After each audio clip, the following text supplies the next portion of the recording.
In this bulletin, internal investigation underway over release of robbery suspect following miscommunication between police stations. Senior police officers reminded their powers are limited. And Fiji National Provident Fund reveals intention to buy 3 utility companies from government.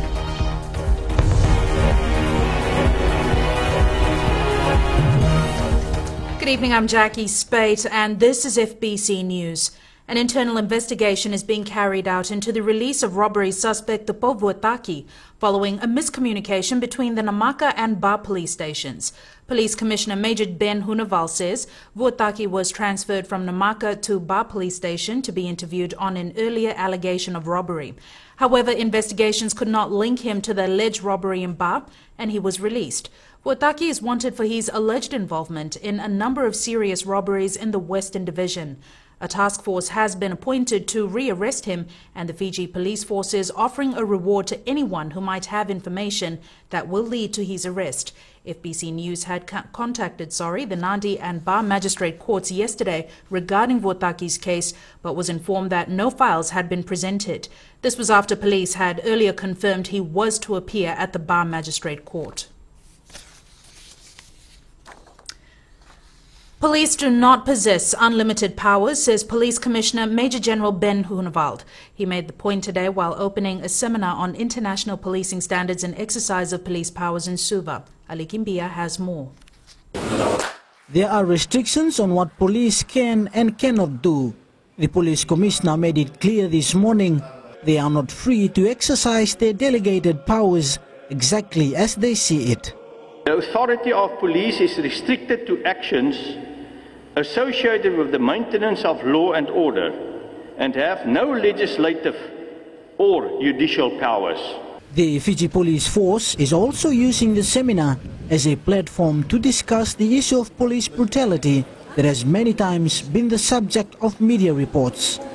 With reference to the latest so-called brutality issues that is within the press on a daily basis, this is the exact time for this conference or this workshop, and specifically for these middle managers, that these are the issues that we are dealing with on a daily basis. The seminar is expected to equip the senior officers who are on the brink of management roles within the force with the necessary knowledge on the use of their authority and power. Myself from the Northern Division. There's a lot of complaints about brutality, so it'll be a great honor for me to get in line and teach my people in Northern Division about human rights. The message is very clear from the Commissioner of Police this morning, and we need to learn and make changes. The functions of the Fiji Police Force are mandated by the Constitution and Section 5 of the Police Act. They include the maintenance of law and order, preservation of peace, protection of life and property, prevention and detection of crime and enforcement of the law. Ali Kimbia, FBC News. The Fiji National Provident Fund intends to buy shares in 3 major utilities from the government. Board Chair Ajit Kodagoda has revealed exclusively to FBC News that FNPF has expressed interest in Airports Fiji Limited, Ports Fiji and the Fiji Electricity Authority. Ritika Pratap reports. The Fiji National Provident Fund is already an influence in Fiji, with investments in tourism properties and the banking sector. Now it's turning its attention to national assets. If you look at funds all over the world, funds like these which are going like long term, we need to have long term assets. So it's not assets that are going to start paying in 2-3 years. So infrastructure is the way to go, particularly things like the port, the airport, even FEA. So whatever that comes up, we will go through our due diligence process.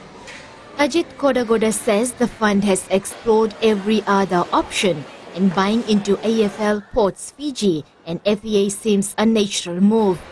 The fund also believes the people of Fiji deserve to own critical assets. These are assets, critical assets of the country, which are actually going to get owned by the people of Fiji.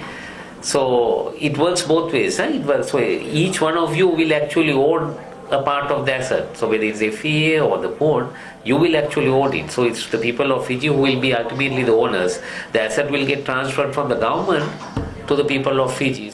Kodagoda says if successful in all three buyouts, the FNPF will make 300,000 owners vital components of the economy, which will continue to yield returns for decades. The government has already begun the process of selling minority shares in the Fiji Electricity Authority, with a deadline for expressions ending in June. Ritika Pratap, FBC News. People living in Matai Nodo village in Tailevu have always had flooding and drainage problems. Today was different from any other, as Prime Minister Vurenge Bainimarama officiated at the opening of their new seawall and drainage works. Akusita Tale has more.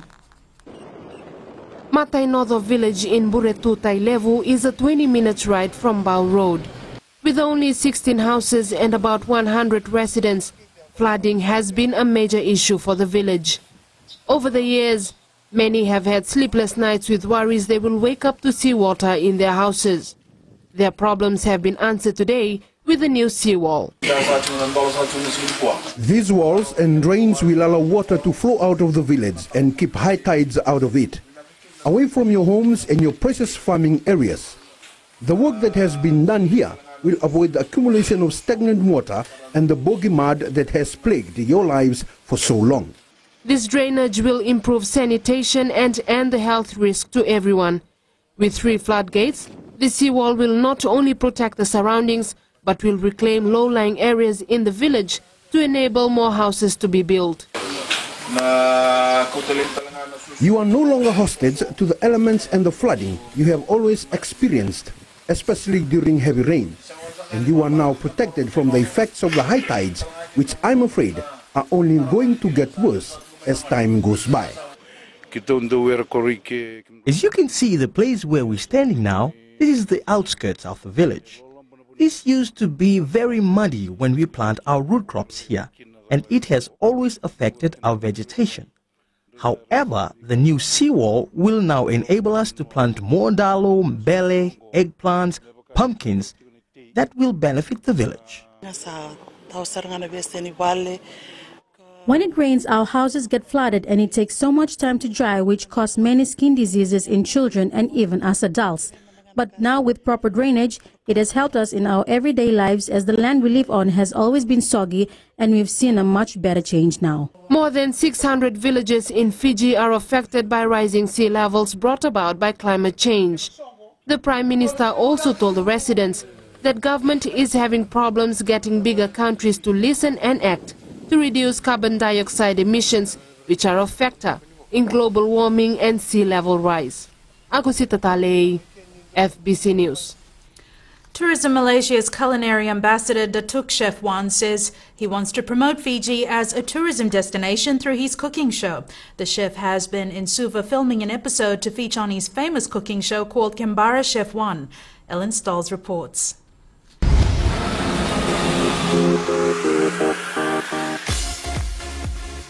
Chef Wan is a household name in Asia with more than 20 years of experience in the industry and is known for his flamboyant sense of style.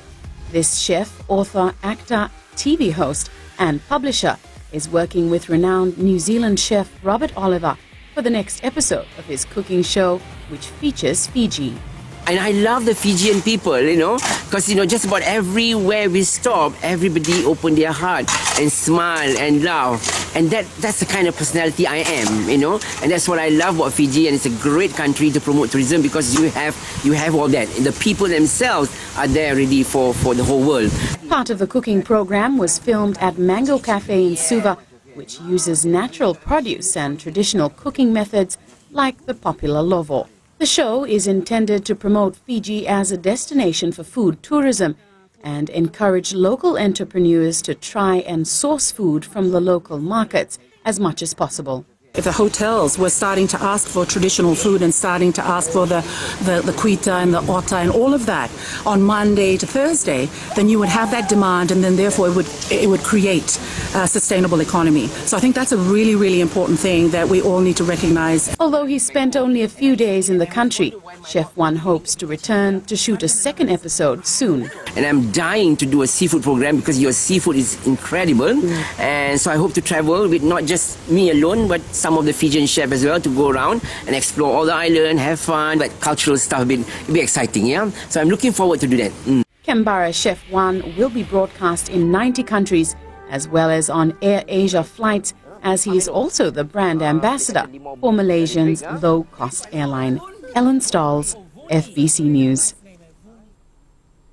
Talks progress on development of PIDF establishing document as senior officials meeting ends in Suva. That's coming up.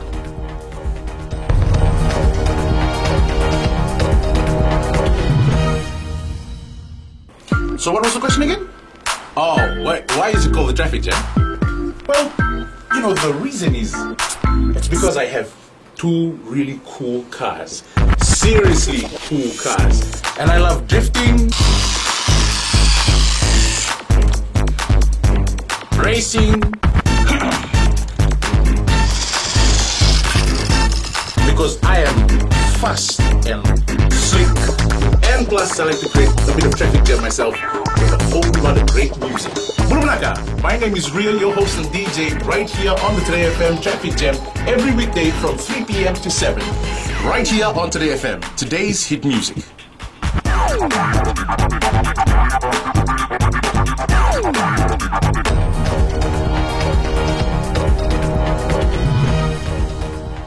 Regional delegates at the first consultation on the Pacific Islands Development Forum Agreement have committed to promoting green growth and sustainable development. The consultation is the second phase of the development of the PIDF agreement. Chanel Sivan reports. At the conclusion of the meeting, interim chair of the Senior Officials Committee, Patterson Ortiz, said member countries are not talking about issues that affect them like climate change. Individually, countries are advancing this. Collectively, at the regional level, at least for the moment, there is that seeming lack of space for participation, and not only for the countries, but also from the different stakeholders within the member countries and those who have been part of the Rio process over the last 20 or so years. PIDF Interim General Secretary Amena Yauvuli says they hope to discuss blue and green policies that protect the region's sea and the ecosystem.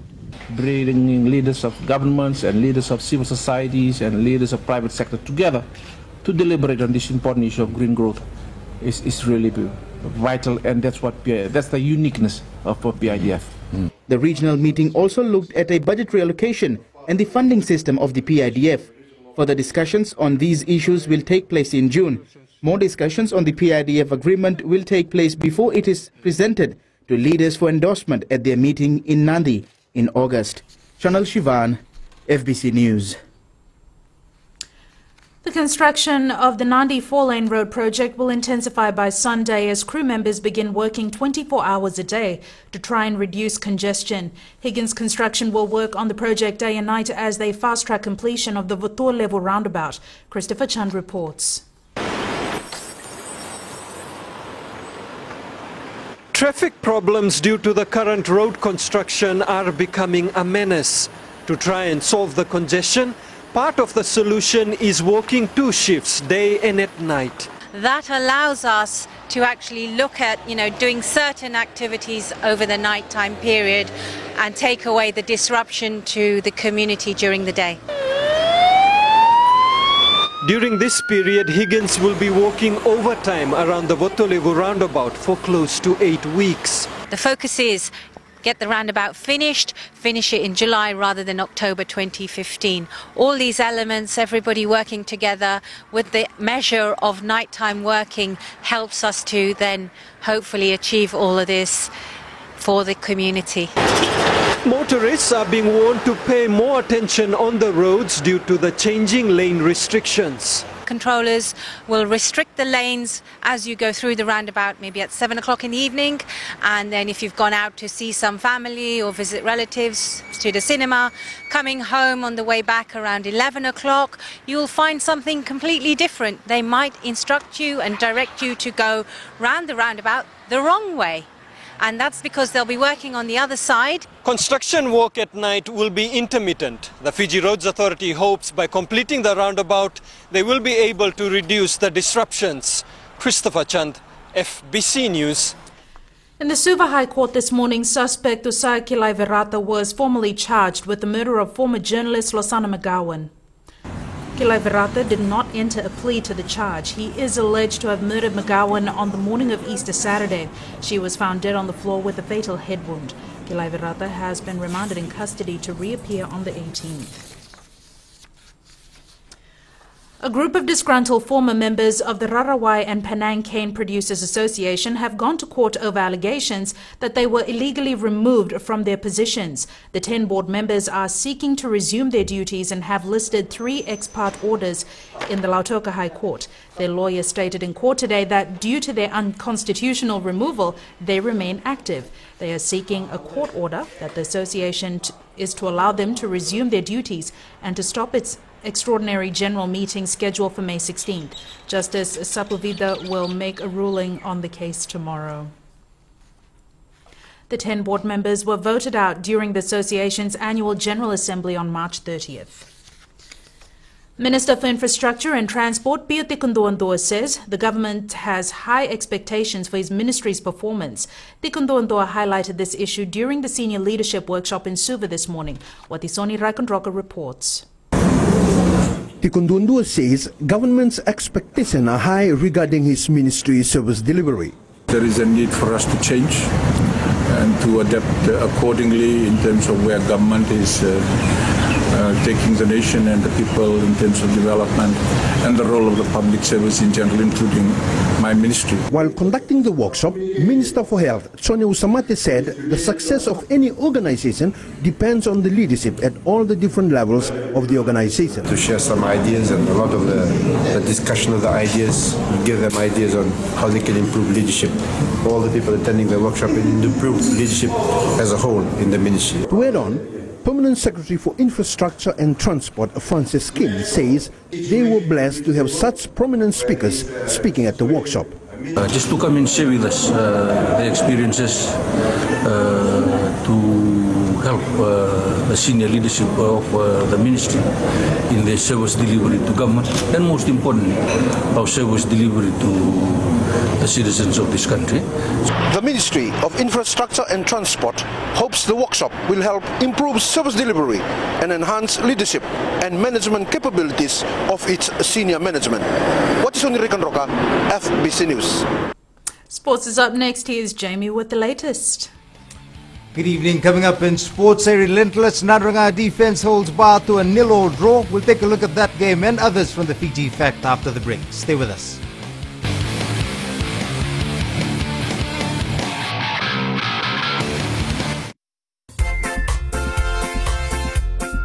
Ya vino voy a hablar con Chuma y no voy a hablar con FM number 2 en ese rengo en Indra remanda que centro rengo sabe que no es minichi me va na koloko.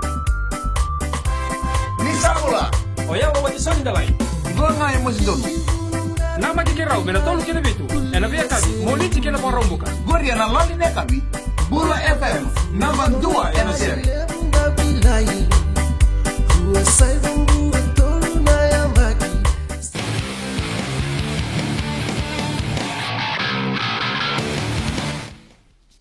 In the Vodafone Fiji Fact today, the Suva football side has kept its chances alive to qualify for the semi-finals with a 4-0 win against Tailebu Naitasiri. Here are the goals from that match.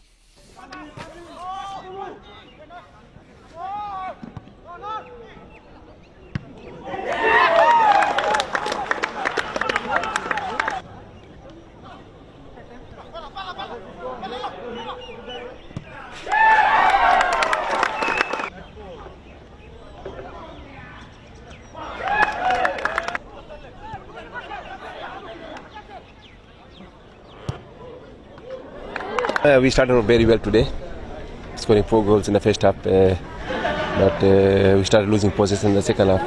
That was the major concern. We lost a lot of possession in the second half, and we can't afford to do that. But it's a good win, and we're looking forward for the next game. The Nandraga football side was once again a thorn for Ba as they held the traditional champions to a 0-0 draw. Ba tried to score throughout the match, but the Stallions held strong with a stubborn defensive line that kept the men in black at bay. History says for itself. Nandraga has always been torn for Ba, but I guess I'm happy with that 1 point. Still, we haven't lost this game. Yes, I'm happy with that 1 point. After going down to Nandi in our first game on Sunday, the boys really needed to pull up their socks, and a comeback of players like Gerard Boy in the defense has really given hope to the team, and we said that we have to still fight back. We did not give up after going down badly 4-0 last week. And in the match currently underway, Lambasa leads Rewa by a 1-0. The goal was scored by former Suva rep Ravinesh Karan Singh midway through the first spell. Here's the goal. That if we take into account, but the throw in coming, a long throw in by Tanyala Jackson on following through, and following a beautiful one from Ravinesh Karan. It was coming in raw when you look at it, and in the 11th minute of play, Ravinesh Karan. Meanwhile, the last round of pool matches will be played tomorrow. Rewa and Tailebu Naita Siri open proceedings at 1 p.m. Nandraga battles Lautoka, Suva plays Lambasa, while in the match of the day, Nandi takes on Ba. The semi-finals will be played on Saturday with the final on Sunday. All is calm in the Vodafone Fiji Sevens team camp with 2 days until the Glasgow Sevens tournament kicks off in Scotland. The players have maintained their 2 training sessions per day schedule, and spirits are high for the second last tournament of the World Sevens Series. All's good otherwise, no injury concerns, and they all were pretty good after their flight and have been very professional. Fiji plays Wales in its opening pool match at 11:42 Saturday night before it meets Portugal at 2:48 a.m. on Sunday and the host nation Scotland at 6:21 a.m. All games at the Scotland Sevens will be broadcast live on FBC TV. Pacific Sprint King Banuve Tambakaudoro will lead an 11-member athletics squad at the Oceania Championships in Cairns, Australia tomorrow. They can expect some stiff competition against top athletes competing for a World Championship spot. Entrants come from around the region, including Australia and New Zealand. Charlie Ndadakadaka reports. 2 months ago, Banuve Tambakaudoro set 2 national records in the 100-meter and 200-meter sprints at the Australian Championships. The 22-year-old will spearhead Fiji's charge in Cairns tomorrow.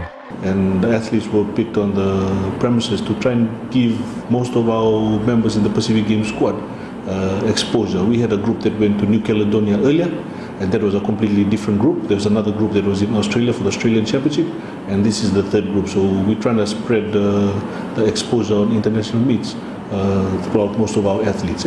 An 11-member squad is participating, including Milika Tuivanovo, Cecilia Seavula, and Natamboa High School's Uluyata Mbatidisabu.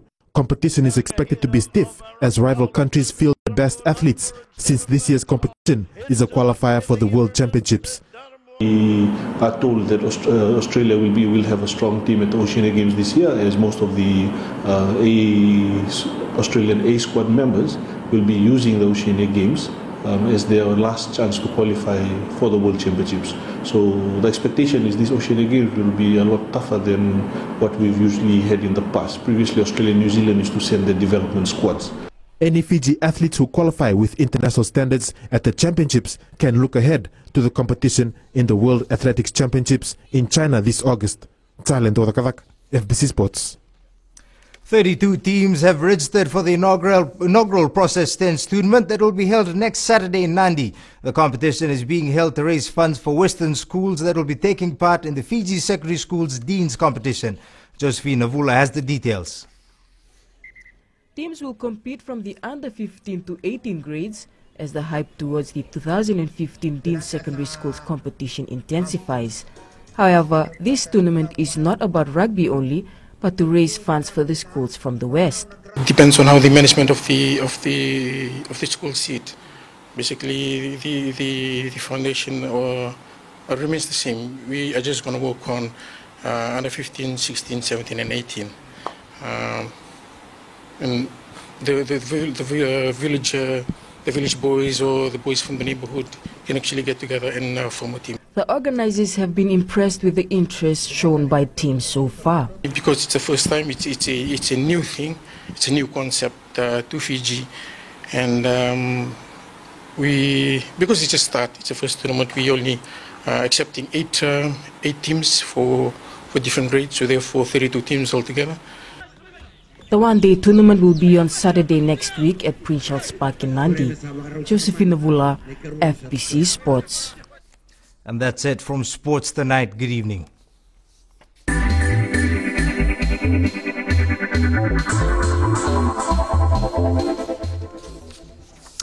A group of investors is expected to announce the development of a multi-million-dollar twin towers in Suva tomorrow.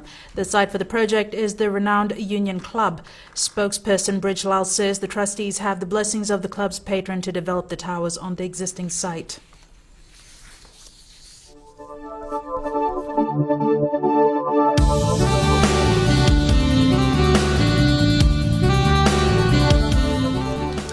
Cloudy skies and scattered showers mark the weather across the nation today. A trough of low pressure lies slow-moving just north of Fiji, bringing us the associated cloud and showers affecting the group. Suva recorded the lowest on the temperature chart today, hitting 28 degrees. Lambasa was the highest with 30 degrees. Tomorrow we'll see more cloudy skies and showers scattered all across the centres. As we look ahead to Saturday, this general cloudy cool trend in the weather is expected to continue. At sea, moderate to fresh east to southeast winds, rough seas and occasional showers are expected over most places. And recapping our top stories. An internal investigation is underway into the release of robbery suspect the Tupovo Otaki following miscommunication between the Namaka and Ba police stations. The Fiji National Provident Fund intends to buy shares in 3 major utilities from the government, and the construction of the Nandi 4-lane road project will intensify from Sunday as crew members begin working 24 hours to try and reduce congestion. Now to our poll question we're asking this week, do we have an accurate picture of the crime rate? Visit our FBC website to take part. Remember, you can send us newsworthy pictures and videos on email citizenseyes@fbc.com.fj or share them with us via Facebook page FBC News. And if you're on Twitter, follow and tweet us your news tips at FBC_news or simply #FBC News. That's our news for tonight. Join us again at the same time tomorrow. Ni Modamanta.